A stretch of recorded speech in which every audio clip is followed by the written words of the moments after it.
Hello and welcome back to Riverside Barns. At long last, the sign is up. Our wonderful aluminium sign is now riveted on and it can now withstand the test of time. We've got a luxury post box, nice black luxury post box. What I'm going to do in this video is run through all of the numbers, what I paid for the site, what I've spent on the site, what I'm hoping it's now going to realise in terms of rental and obviously opportunities with weddings, corporate events and what have you. So the numbers, I came here originally to purchase the garden centre, aka the huts, the lake and a bit of river, and the price that it was up for sale for was £400,000.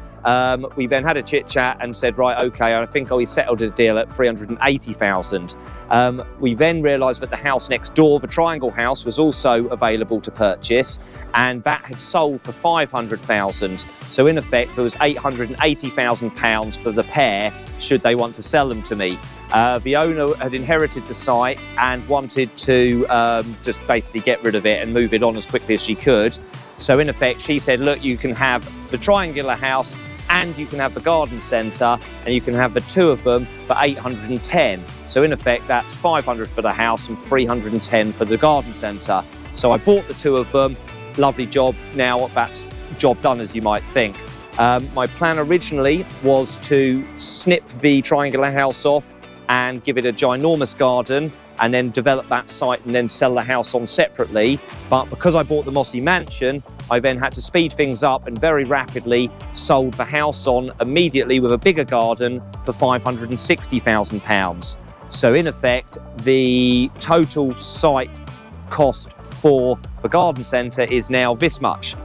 I don't know what that number is. So I bought for £810,000.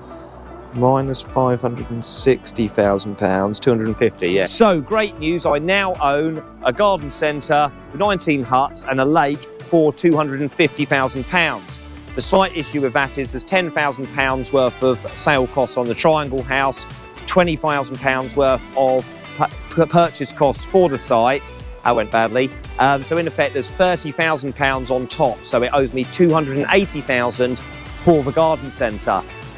Right, this is where I then went spending crazy. So you've got the 280, you then add 10 for a bus, you then add 15 for some teepee tents, £10,000 on catering trailers, £6,000, call it £5,000 for the maths, £5,000 on ice cream trucks.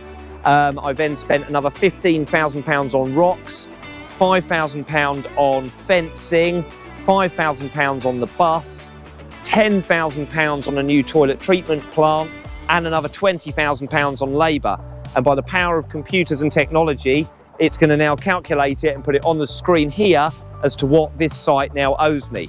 Now that I've spent all of the money on the garden centre and it owes me the amount there on the screen that I haven't worked out yet because it would probably depress me, it's now a case of working out what the site can bring back in terms of rental on the huts and obviously events over there in the teepee and on the bus. The good news is the huts were rented when I took over the site for I think £2,000 roughly for the collective huts that were rented between the tenants. And because we've now got new super luxury huts that are insulated, we've got new tenants, we've kept the old tenants. The joy of it is that the site now brings in £4,500 in rent from all of the huts, which is a wondrous thing because it means they can stay here and pay a very, very good and competitive price for their rent. And it means that the site, in effect, is bringing what I need it to bring in as a rental because otherwise there was no point in doing it in the first place. So happy good tenants and happy for me as well. The wondrous news that all of my huts are now tenanted by wonderful people who are really good, hard-working individuals. That's a good tick in the box. I now have to try and get back the money from the teepee tents, the plastic ivy, the lighting, the bar we had made, and the bus with all of the wonderful artefacts and seating that have gone into there. We have two routes that we're going to try and use to make some money back from this site. First being corporate hospitality, work away days, birthday parties, in effect gatherings of groups of humans.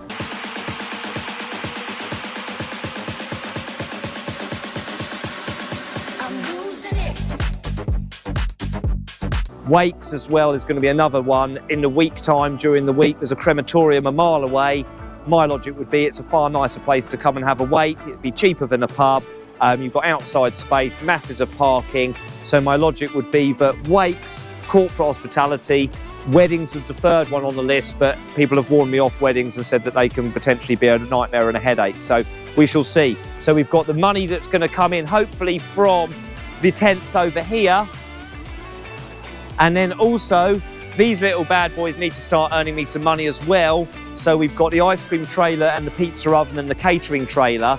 So the logic is with that, when we're doing corporate work parties, when we're doing baby showers, when we're doing birthdays, we can now cater for pizzas, food, whippy, soft serve ice cream, lollies and what have you. So in effect, again, that'll be good because we can keep it in-house. We can keep the prices down for the clients and the customers that are going to be buying it.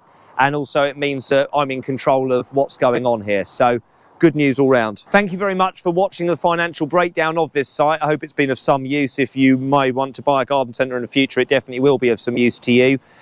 Please like and subscribe. I've now got 3 children, a garden centre, a bus, teepee tents and a mossy mansion that all need funding. And the cameraman over there says we're doing really, really well. 10 out of 10 for subscribers, but we just need 350 more because otherwise I can't pay my council tax and utility bills. So please subscribe, please like, and we'll see you next week.